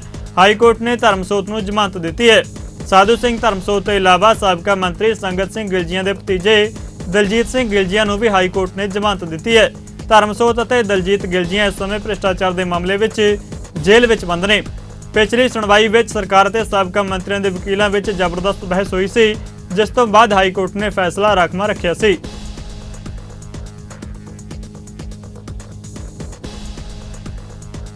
ਗੁਰਦੁਆਰਾ ਸ੍ਰੀ ਗੁਰੂ ਸਿੰਘ ਸਭਾ ਰਜੌਰੀ ਗਾਰਡਨ ਦੀ ਪ੍ਰਬੰਧਕ ਕਮੇਟੀ ਦੀਆਂ ਚੋਣਾਂ ਵਿੱਚ ਹਰਮਨਜੀਤ ਸਿੰਘ ਦੇ ਧੜੇ ਨੂੰ ਜਿੱਤ ਮਿਲੀ ਹੈ ਤੇ ਉਹ ਦੁਬਾਰਾ ਪ੍ਰਧਾਨ ਚੁਣੇ ਗਏ ਨੇ। ਉਹਨਾਂ ਨੂੰ 476 ਵੋਟਾਂ ਦੇ ਫਰਕ ਨਾਲ ਜਿੱਤ ਮਿਲੀ ਹੈ। ਦਿੱਲੀ ਕਮੇਟੀ ਪ੍ਰਧਾਨ ਹਰਮੀਤ ਸਿੰਘ ਕਾਲਕਾ ਨੇ ਇਸ ਜਿੱਤ ਲਈ ਉਹਨਾਂ ਨੂੰ ਵਧਾਈ ਦਿੱਤੀ ਅਤੇ ਸਨਮਾਨਿਤ ਕੀਤਾ। ਸਭ ਤੋਂ ਪਹਿਲਾਂ ਤਾਂ ਮੈਂ ਧੰਨਵਾਦ ਕਰਾਂਗਾ ਸਮੁੱਚੀ ਰਜੌਰੀ ਗਾਰਡਨ ਦੀ ਸੰਗਤ ਦਾ, ਜਿਨ੍ਹਾਂ ਨੇ ਇੱਕ ਅਹਿਮ ਫੈਸਲਾ ਲੈ ਕੇ ਗੁਰਦੁਆਰਾ ਸਿੰਘ ਸਭਾ ਦੇ ਵਿੱਚ ਜਿਹੜੀਆਂ ਕੱਲ੍ਹ ਚੋਣਾਂ ਹੋਈਆਂ ਉਹਦੇ ਵਿੱਚ ਸਰਦਾਰ ਹਰਮਨਜੀਤ ਸਿੰਘ ਜੀ ਔਰ ਉਹਨਾਂ ਦੀ ਸਮੁੱਚੀ ਟੀਮ ਨੂੰ ਜਿਹੜੀ ਬਹੁਤ ਵੱਡੀ ਇੱਕ ਜਿੱਤ ਦਿੱਤੀ ਹੈ। ਇਹ ਦਿੱਲੀ ਦੀ ਸੰਗਤ ਦੀ ਵੀ ਜਿੱਤ ਹੈ, ਖਾਲੀ ਰਜੌਰੀ ਗਾਰਡਨ ਦੀ ਜਿੱਤ ਨਹੀਂ ਹੈ, ਕਿਉਂਕਿ ਜਿਸ ਤਰੀਕੇ ਦੇ ਨਾਲ ਇਹਨਾਂ ਦੀਆਂ ਸੇਵਾਵਾਂ ਨੂੰ ਦੇਖਦੇ ਹੋਏ ਦਿੱਲੀ ਸਿੱਖ ਗੁਰਦੁਆਰਾ ਪ੍ਰਬੰਧਕ ਕਮੇਟੀ ਨੇ ਫੈਸਲਾ ਲੈ ਕੇ ਇਹਨਾਂ ਦਾ ਸਹਿਯੋਗ ਕਰਨ ਦੀ ਗੱਲ ਕੀਤੀ। ਅਸੀਂ ਆਪਣੇ ਸਾਥੀ ਨੌਜਵਾਨ ਵੀਰ ਸਰਦਾਰ ਹਰਨੇਕ ਸਿੰਘ ਜੀ, ਇਹਨਾਂ ਦੀ ਸਮੁੱਚੀ ਟੀਮ, ਸਿੱਖ ਯੂਥ ਫਾਊਂਡੇਸ਼ਨ, ਸਾਰੇ ਵੀਰਾਂ ਨੂੰ ਬੇਨਤੀ ਵੀ ਕੀਤੀ ਸੀ, ਕਿਉਂਕਿ ਇਹ ਵੀ ਚੋਣ ਮੈਦਾਨ ਦੇ ਵਿੱਚ ਉਤਰੇ ਸੀ, ਔਰ ਇਹਨਾਂ ਨੂੰ ਇਹ ਬੇਨਤੀ ਕੀਤੀ ਕਿ ਜਿਹੜੀਆਂ ਸੇਵਾਵਾਂ ਚੱਲ ਰਹੀਆਂ, ਜਿਹੜੇ ਗੁਰੂ ਘਰ ਦੇ ਕਾਰਜ ਚੰਗੇ ਤਰੀਕੇ ਨਾਲ ਚੱਲ ਰਹੇ ਨੇ, ਸਾਨੂੰ ਸਾਰਿਆਂ ਨੂੰ ਉਹਦਾ ਸਹਿਯੋਗ ਕਰਨਾ ਚਾਹੀਦਾ। ਔਰ ਇਹਨਾਂ ਨੇ ਆਪਣੀ ਵਿਵੇਕ ਅਨੁਸਾਰ ਆਪਣੀ ਸੰਗਤ ਦੇ ਨਾਲ, ਆਪਣੇ ਸਾਥੀਆਂ ਦੇ ਨਾਲ ਫੈਸਲਾ ਲੈ ਕੇ ਸਰਦਾਰ ਹਰਮਨਜੀਤ ਸਿੰਘ ਜੀ ਦੇ ਸਹਿਯੋਗ ਦੇ ਵਿੱਚ ਆਏ। ਬੇਨਤੀ ਅਸੀਂ ਦੂਸਰੀ ਪਾਰਟੀ ਵਾਲਿਆਂ ਨੂੰ ਵੀ ਕੀਤੀ ਸੀ, ਮਗਰ ਕਿਧਰੇ ਨਾ ਕਿਧਰੇ ਉਹਨਾਂ ਦੇ ਪਿੱਛੇ ਜਿਹੜੇ ਰਾਜਨੀਤਿਕ ਲੋਕ ਬੈਠੇ ਆ, ਜਿਹੜੀਆਂ ਸਿਰਫ ਆਪਣੀ ਰਾਜਨੀਤਿਕ ਮਨਸ਼ਾ ਪਿੱਛੇ ਕਿਸੇ ਦੀ ਵੀ ਬਲੀ ਚੜਾ ਸਕਦੇ ਆ। ਮੈਂ ਸਮਝਦਾ ਕਿ ਉਹਨਾਂ ਲੋਕਾਂ ਨੇ ਜਿਸ ਤਰੀਕੇ ਦੇ ਨਾਲ ਰਜੌਰੀ ਗਾਰਡਨ ਦੇ ਇਸ ਗੁਰਦੁਆਰੇ ਦੀ ਚੁਣਾਵ ਨੂੰ ਇੱਕ ਯੁੱਧ ਦਾ ਮੈਦਾਨ ਬਣਾ ਕੇ ਰੱਖਿਆ। ਕੱਲ੍ਹ ਚੋਣਾਂ ਦੇ ਸਮੇਂ ਵੀ ਮੈਂ ਸਮਝਦਾ ਕਿ ਸਰਨਾ ਸਾਹਿਬ ਦਾ ਪਰਿਵਾਰ ਦਾ ਸ਼ਾਇਦ ਕੋਈ ਐਸਾ ਵਿਅਕਤੀ ਨਹੀਂ ਰਿਹਾ ਜਿਹੜਾ ਉਸ ਗੁਰਦੁਆਰਾ ਸਾਹਿਬ ਦੇ ਬੂਥਾਂ ਦੇ ਉੱਤੇ ਆ ਕੇ ਖੜਾ ਨਾ ਹੋਇਆ ਹੋਏ। ਦੁਨੀਆ ਭਰ ਦੀ ਉਹਨਾਂ ਨੇ ਬਦਮਾਸ਼ੀਆਂ ਕੀਤੀਆਂ, ਗਾਲੀ ਗਲੋਚ ਕੀਤੀ, ਔਰ ਚਾਹੁੰਦੇ ਸੀ ਕਿ ਕਿਸੇ ਤਰੀਕੇ ਦੇ ਨਾਲ ਇਹ ਇਲੈਕਸ਼ਨ ਰੁਕ ਜਾਵੇ, ਮੁਲਤਵੀ ਹੋ ਜਾਏ। ਮਗਰ ਗੁਰੂ ਮਹਾਰਾਜ ਦੀ ਅਪਾਰ ਕਿਰਪਾ ਹੋਈ ਹੈ, ਔਰ ਮੈਂ ਸਮਝਦਾ ਕਿ ਜਿਹੜੀਆਂ ਸੇਵਾਵਾਂ ਜਿਹਦੇ ਹਿੱਸੇ ਲਿਖੀਆਂ ਹੁੰਦੀਆਂ ਗੁਰੂ ਮਹਾਰਾਜ ਉਹਨਾਂ ਨੂੰ ਦਿੰਦੇ ਆ। ਅੱਜ ਜਿੱਥੇ ਉਹਨਾਂ ਨੇ ਆਪਣੇ ਰਾਜਨੀਤਿਕ ਮੰਤਵ ਨੂੰ ਸੋਲਵ ਕਰਨ ਦੀ ਕੋਸ਼ਿਸ਼ ਕੀਤੀ ਸੀ, ਉਹਦੇ ਨਾਲ ਨਾਲ ਹੀ ਉਹਨਾਂ ਨੇ ਦਿੱਲੀ ਦੇ ਹਰ ਆਪਣੇ ਉਸ ਮੈਂਬਰ ਨੂੰ, ਕੈਂਡੀਡੇਟ ਨੂੰ ਵੀ ਉੱਥੇ ਕਾਲ ਕਰਕੇ ਇੱਕ ਦਬਦਬਾ ਬਣਾਉਣ ਦੀ ਕੋਸ਼ਿਸ਼ ਕੀਤੀ, ਜਿਹਦਾ ਸੰਗਤ ਨੇ ਮੂੰਹ ਤੋੜ ਜਵਾਬ ਦਿੱਤਾ। ਔਰ ਸਰਦਾਰ ਹਰਮਨਜੀਤ ਸਿੰਘ ਜੀ ਦੇ ਔਰ ਉਹਨਾਂ ਦੀ ਸਮੁੱਚੀ ਟੀਮ ਨੂੰ ਜਿਹੜੀ ਸੇਵਾ ਮਿਲੀ ਹੈ, ਅਸੀਂ ਆਸ ਰੱਖਦੇ ਹਾਂ, ਗੁਰੂ ਚਰਨਾਂ ਦੇ ਵਿੱਚ ਅਰਦਾਸ ਵੀ ਕਰਦੇ ਹਾਂ ਕਿ ਮਹਾਰਾਜ ਇਹਨਾਂ ਕੋਲੋਂ ਉਸੇ ਤਰੀਕੇ ਦੇ ਨਾਲ ਜੋ ਪਿਛਲਾ 7 ਸਾਲ ਇਹਨਾਂ ਨੇ ਸੇਵਾ ਕੀਤੀ ਹੈ, ਅਗਲਾ ਸਮਾਂ ਵੀ ਚੰਗਾ ਸੇਵਾ ਲੈ ਸਕਣ। ਲੰਘੇ ਦਿਨ ਡੇਰਾ ਬਿਆਸ ਦੇ ਸਮਰਥਕਾਂ ਅਤੇ ਨਿਹੰਗ ਸਿੰਘਾਂ ਵਿਚਾਲੇ ਵਾਪਰੀ ਘਟਨਾ ਉੱਤੇ ADGP law and order Arpit Shukla ਦਾ ਵੱਡਾ ਬਿਆਨ ਸਾਹਮਣੇ ਆਇਆ ਹੈ। ਅੰਮ੍ਰਿਤਸਰ ਵਿੱਚ ਪੱਤਰਕਾਰਾਂ ਨਾਲ ਗੱਲਬਾਤ ਕਰਦੇ ਹੋਏ ਉਹਨਾਂ ਕਿਹਾ ਕਿ ਬਿਆਸ ਘਟਨਾ ਦੀ ਜਾਂਚ ਚੱਲ ਰਹੀ ਹੈ ਅਤੇ ਕਿਸੇ ਵੀ ਦੋਸ਼ੀ ਨੂੰ ਬਖਸ਼ਿਆ ਨਹੀਂ ਜਾਵੇਗਾ। ਇਸ ਮੌਕੇ ਉਹਨਾਂ ਦੇ ਨਾਲ ਐਸਐਸਪੀ ਸਵਪਨ ਸ਼ਰਮਾ ਵੀ ਮੌਜੂਦ ਰਹੇ। ਉਹਨੇ ਕਿਹਾ ਕਿ ਕੱਲ ਹੋਈ ਝੜਪ ਦੌਰਾਨ ਸਭ ਤੋਂ ਪਹਿਲਾਂ ਪੁਲਿਸ ਨੇ ਮੁਸਤੈਦੀ ਵਿਖਾਉਂਦੇ ਹੋਏ ਦੋਹੇ ਧਿਰਾਂ ਨੂੰ ਵੱਖ ਕੀਤਾ ਤੇ ਮਾਮਲਾ ਸ਼ਾਂਤ ਕਰਵਾਇਆ ਗਿਆ, ਨਹੀਂ ਤਾਂ ਬਹੁਤ ਵੱਡਾ ਨੁਕਸਾਨ ਹੋ ਸਕਦਾ ਸੀ। ਵਾਪਰੀ ਹੈ ਮੈਜਿਕ ਲੈਂਡ ਕਰਕੇ ਇੱਕ ਪ੍ਰੋਪਰਟੀ ਹੈ ਜਿਹੜੀ ਬਹੁਤ ਹੀ ਮਾੜਾ ਇੰਸੀਡੈਂਟ ਹੈ। ਪੁਲਿਸ ਹਰ ਐਂਗਲ ਤੋਂ ਇਸ ਦੀ ਪੜਤਾਲ ਕਰ ਰਹੀ ਹੈ ਔਰ ਜਿਹੜੇ ਵੀ ਵਿਅਕਤੀ ਇਸ ਘਟਨਾ ਦੇ ਵਿੱਚ ਦੋਸ਼ੀ ਪਾਏ ਜਾਣਗੇ without being we will be very fair in our investigation। ਜਿਨ੍ਹਾਂ ਲੋਕਾਂ ਨੇ ਇਹ ਘਟਨਾ ਨੂੰ ਅੰਜਾਮ ਦਿੱਤਾ ਹੈ ਜਾਂ ਜਿਨ੍ਹਾਂ ਦਾ ਮਾੜਾ ਮੋਟਿਵ ਸੀ ਉਹਨਾਂ ਨੂੰ ਨਹੀਂ ਬਖਸ਼ਿਆ ਜਾਏਗਾ। ਕਾਨੂੰਨ ਆਪਣੀ ਕਾਰਵਾਈ ਕਰੇਗਾ। ਦੋਨੋਂ ਪੱਖਾਂ ਦੇ ਵਿੱਚ ਕਿੰਨੇ ਬੰਦੇ ਘਾਇਲ ਹੋਏ? ਦੋਵਾਂ ਪੱਖਾਂ ਦੇ ਵਿੱਚ ਮਿਲਾ ਕੇ ਕਰੀਬ 10 ਬੰਦੇ ਅਜੇ ਤੱਕ ਜੋ ਸਾਨੂੰ ਪਤਾ ਲੱਗਿਆ ਕਿ ਕੁਝ ਨੂੰ ਮਾਈਨਰ ਇੰਜਰੀਜ਼ ਹੈ, ਕੁਝ ਨੂੰ ਥੋੜਾ ਸਾ ਜ਼ਿਆਦਾ ਹੈ, ਬਟ ਕੋਈ they are all out of danger, ਕੋਈ ਇਹੋ ਜਿਹੀ ਗੱਲ ਨਹੀਂ ਹੈ। ਸੋ ਇਹ ਡਿਟਰਮਿਨ ਕਰਨਾ ਇਹ ਪੁਲਿਸ ਦਾ ਕੰਮ ਹੈ। ਇਹ ਇਨਵੈਸਟੀਗੇਟ ਕਰ ਰਹੇ ਹਾਂ। ਬਹੁਤ ਸਾਰੇ ਲੋਕਾਂ ਦੇ ਬਿਆਨ ਲਿਖੇ ਗਏ ਹੈ। ਐਸਐਸਪੀ ਸਾਹਿਬ ਆਪ ਇਸ ਇਨਵੈਸਟੀਗੇਸ਼ਨ ਨੂੰ ਲੀਡ ਕਰ ਰਹੇ ਆ, ਆਈਜੀ ਸਾਹਿਬ ਸੁਪਰਵਾਈਜ਼ ਕਰ ਰਹੇ ਆ ਔਰ ਅੱਜ ਅਸੀਂ ਸਾਰੀ ਪਾਰਟੀਆਂ ਨਾਲ ਵੀ ਗੱਲ ਕੀਤੀ ਹੈ ਜਿਹੜੀ ਕੰਸਰਨਡ ਪਾਰਟੀ ਸੀਗੀਆਂ। ਸੋ ਅਸੀਂ ਉਹਨਾਂ ਨੂੰ ਵੀ ਇਹੀ ਦੱਸਿਆ ਕਿ ਜਿਸਨੇ ਗਲਤੀ ਕੀਤੀ ਹੈ ਉਸ ਨੂੰ ਉਸ ਦੀ ਸਜ਼ਾ। ਸ਼੍ਰੋਮਣੀ ਗੁਰਦੁਆਰਾ ਪ੍ਰਬੰਧਕ ਕਮੇਟੀ ਵੱਲੋਂ ਮੋਰਚਾ ਗੁਰੂ ਕਾ ਬਾਗ ਅਤੇ ਸ਼ਹੀਦੀ ਸਾਕਾ ਪੰਜਾ ਸਾਹਿਬ ਦੇ 100 ਸਾਲਾ ਸ਼ਹੀਦੀ ਦਿਹਾੜੇ ਨੂੰ ਸਮਰਪਿਤ ਕਰਵਾਏ ਜਾ ਰਹੇ ਸੈਮੀਨਾਰਾਂ ਦੀ ਲੜੀ ਤਹਿਤ ਇਤਿਹਾਸਕ ਗੁਰਦੁਆਰਾ ਪਾਤਸ਼ਾਹੀ ਸਿਵੀਂ ਵਿਖੇ ਇੱਕ ਸੈਮੀਨਾਰ ਕਰਵਾਇਆ ਗਿਆ। ਸੈਮੀਨਾਰ ਵਿੱਚ ਸ਼੍ਰੋਮਣੀ ਅਕਾਲੀ ਦਲ ਬਾਦਲ ਦੇ ਆਗੂ ਬਲਵਿੰਦਰ ਸਿੰਘ ਭੂੰਦੜ ਅਤੇ ਸ਼੍ਰੋਮਣੀ ਕਮੇਟੀ ਦੇ ਅਹਿਮ ਮੈਂਬਰ ਮੌਜੂਦ ਰਹੇ। ਬਲਵਿੰਦਰ ਸਿੰਘ ਭੂੰਦੜ ਨੇ ਕਿਹਾ ਕਿ ਕੌਮ ਨੂੰ ਆਪਣਾ ਇਤਿਹਾਸ ਹਮੇਸ਼ਾ ਯਾਦ ਰੱਖਣਾ ਚਾਹੀਦਾ ਹੈ। ਜੋ ਮਹੰਤਾਂ ਨੇ ਗੁਰਦੁਆਰਿਆਂ 'ਚ ਅੰਗਰੇਜ਼ ਦੀ ਸ਼ਹਿ 'ਤੇ ਦੁਸ਼ਕਰਮ ਸ਼ੁਰੂ ਕਰਤੇ ਸੀ, ਪਵਿੱਤਰਤਾ ਭੰਗ ਕਰਤੀ ਸੀ, ਉਸ ਨੂੰ ਦੁਆਰਾ ਸਿੰਘਾਂ ਨੇ ਬਹਾਲ ਕਰਨ ਵਾਸਤੇ ਇਹ ਉਹ ਮੋਰਚੇ ਸੀ 1920 ਤੋਂ 1925 ਦੇ। ਇਹ ਜੋ ਪੰਜਾ ਸਾਹਿਬ ਦਾ ਸਾਕਾ ਤੇ ਗੁਰੂ ਕੇ ਬਾਗ ਦਾ ਮੋਰਚਾ ਹੁਣ ਮਨਾਇਆ ਜਾ ਰਿਹਾ ਹੈ, ਇਹ ਸੈਮੀਨਾਰ ਤਾਂ ਕਰਾਏ ਜਾ ਰਹੇ ਕਿ ਆਉਣ ਵਾਲੀ ਪੀੜ੍ਹੀ ਨੂੰ ਦੇਖਦੇ ਲੋਕਾਂ ਨੂੰ ਦੱਸਣ ਵਾਸਤੇ ਕਿ ਸਿੰਘਾਂ ਨੇ ਸ਼ਾਂਤਮਈ ਰਹਿ ਕੇ ਅੰਗਰੇਜ਼ ਦੇ ਜ਼ੁਲਮ ਦਾ ਕਿਵੇਂ ਟੱਕਰਾ ਕੀਤਾ ਤੇ ਆਪਣੇ ਧਰਮ ਦੀ ਸ਼ਾਨ ਨੂੰ ਦੁਆਰਾ ਕਿਵੇਂ ਕਾਇਮ ਕੀਤਾ। ਤੇ ਅਸੀਂ ਦਿੱਲੀ ਸਰਕਾਰ ਨੂੰ ਇਹ ਵੀ ਕਹਿਣਾ ਚਾਹੁੰਦੇ ਹਾਂ ਕਿ ਜੇ ਅੰਗਰੇਜ਼ ਨੂੰ ਉਸ ਵੇਲੇ ਝੁਕਾ ਲਿਆ ਤੇ ਅੱਜ ਵੀ ਕਹਿੰਦੇ ਕਿ ਦਿੱਲੀ ਸਰਕਾਰ ਨੂੰ ਗੁਰਦੁਆਰੇ ਸਾਹਿਬਾਨਾਂ 'ਚ ਦਖਲ ਨਹੀਂ ਦੇਣਾ ਚਾਹੀਦਾ। ਜਿਹੜੇ ਲੋਕ ਅੱਜ ਮਹੰਤ ਟਾਈਪ ਦੇ ਬਣ ਕੇ ਆਪਦੇ ਗੁਰਦੁਆਰੇ ਅੱਡ ਬਣਾਈ ਬੈਠੇ ਡੇਰੇ ਤੇ ਗੁਰਦੁਆਰਾ ਸਭਾ ਦੀ ਕਮੇਟੀਆਂ ਨੂੰ ਤੋੜ ਕੇ ਭੰਗ ਕਰਕੇ ਵੱਖਰੀਆਂ ਕਮੇਟੀਆਂ ਬਣਾ ਕੇ ਆਪਦਾ ਨਾਂ ਲੈ ਕੇ ਅਸੀਂ ਅਸਲੀ ਸਿੱਖ ਹਾਂ, ਉਹਨਾਂ ਤੋਂ ਵੀ ਕੌਮ ਨੂੰ ਸਚੇਤ ਹੋਣਾ ਚਾਹੀਦਾ ਔਰ ਦਿੱਲੀ ਨੂੰ ਉਹਨਾਂ ਤੋਂ ਪਾਸਾ ਵੱਟਣਾ ਚਾਹੀਦਾ ਕਿ ਨਾ ਕੌਮ ਦਾ ਇਹ ਨੁਕਸਾਨ ਕਰੋ। ਇਸ ਨੂੰ ਤੋੜਨਾ ਚਾਹੁੰਦੇ ਨੇ ਐਸਜੀਪੀਸੀ ਨੂੰ, ਇਹਨੂੰ ਖੇਰੂ ਕਰਨਾ ਚਾਹੁੰਦੇ, ਦਿੱਲੀ ਸਰਕਾਰ ਨੂੰ ਉਸ ਤੋਂ ਪਾਸਾ ਵੱਟਣਾ ਚਾਹੀਦਾ। ਅੰਮ੍ਰਿਤਸਰ ਦੇ ਰਾਮਤਲਾਈ ਦੇ ਰਹਿਣ ਵਾਲੇ ਨੌਜਵਾਨ ਦੇ ਕਤਲ ਦਾ ਮਾਮਲਾ ਸਾਹਮਣੇ ਆਇਆ। ਮ੍ਰਿਤਕ ਨੌਜਵਾਨ ਦਾ ਨਾਮ ਜਸਪਾਲ ਸਿੰਘ ਦੱਸਿਆ ਜਾ ਰਿਹਾ ਹੈ। ਕੂੜਾ ਸਿੱਟਣ ਨੂੰ ਲੈ ਕੇ ਉਸ ਦਾ ਕਿਸੇ ਦੇ ਕਿਰਾਏਦਾਰਾਂ ਨੇ ਕਤਲ ਕਰ ਦਿੱਤਾ। ਇਸ ਮਾਮਲੇ ਵਿੱਚ ਪੀੜਤ ਪਰਿਵਾਰ ਨੇ ਇਨਸਾਫ ਦੀ ਮੰਗ ਕੀਤੀ ਹੈ।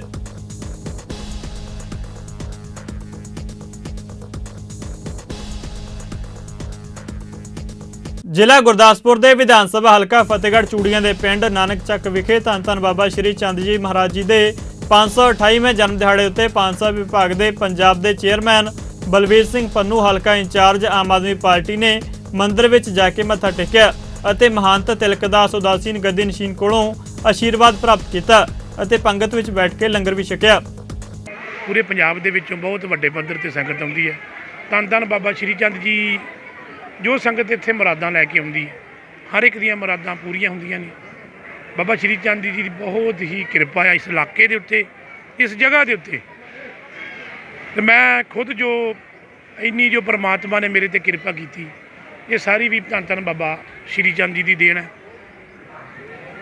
ਤਕਰੀਬਨ ਜਦੋਂ ਦੀ ਹੋਸ਼ ਸੰਭਾਲੀ ਹੈ, ਮੈਂ ਵੀ ਇਸੇ ਇਲਾਕੇ ਤੋਂ ਡਿਸਟ੍ਰਿਕਟ ਗੁਰਦਾਸਪੁਰ ਦੇ ਵਿੱਚ ਹਲਕਾ ਫਤਿਹਗੜ੍ਹ ਚੂੜੀਆਂ ਦੇ ਵਿੱਚ ਪਿੰਡ ਨਾਨਕ ਚੱਕ ਵਿਖੇ ਧੰਨ ਧੰਨ ਬਾਬਾ ਸ਼੍ਰੀ ਚੰਦ ਜੀ ਦੇ ਜੋ ਕਦਮ ਪਏ ਸਨ।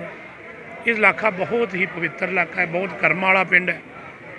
ਮੇਰੇ ਵੱਲੋਂ, ਮੇਰੇ ਸਾਰੇ ਪਰਿਵਾਰ ਵੱਲੋਂ ਤੇ ਸਾਡੀ ਸਾਰੀ ਫਤਿਹਗੜ੍ਹ ਚੂੜੀਆਂ ਦੀ ਟੀਮ ਵੱਲੋਂ, ਪਿੰਡ ਨਾਨਕ ਚੱਕ ਵੱਲੋਂ ਦੇਸ਼ਾਂ ਵਿਦੇਸ਼ਾਂ ਵਿੱਚ ਵੱਸਦੇ ਪੰਜਾਬੀਆਂ ਨੂੰ, ਭਰਾਵਾਂ ਨੂੰ ਬਹੁਤ ਬਹੁਤ ਅੱਜ ਧੰਨ ਧੰਨ ਬਾਬਾ ਸ਼੍ਰੀ ਚੰਦ ਦੀ ਜਨਮ ਦਿਹਾੜੇ 'ਤੇ ਬਹੁਤ ਬਹੁਤ ਵਧਾਈਆਂ।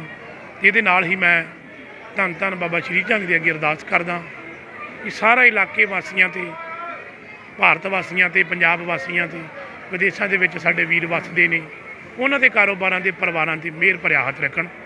ਪੰਜਾਬੀ ਖਬਰਾਂ ਦੇ ਇਸ ਬੁਲੇਟਿਨ ਵਿੱਚ ਫਿਲਹਾਲ ਇੰਨਾ ਹੀ। ਜਾਂਦੇ ਨਜ਼ਰ ਮਾਰਦੇ ਹਾਂ ਮੌਸਮ ਦੇ ਹਾਲ ਉੱਤੇ। ਤੁਸੀਂ ਬਣੇ ਰਹੋ ਚੜ੍ਹਦੀ ਕਲਾ ਟਾਈਮ ਟੀਵੀ ਦੇ ਨਾਲ। ਧੰਨਵਾਦ।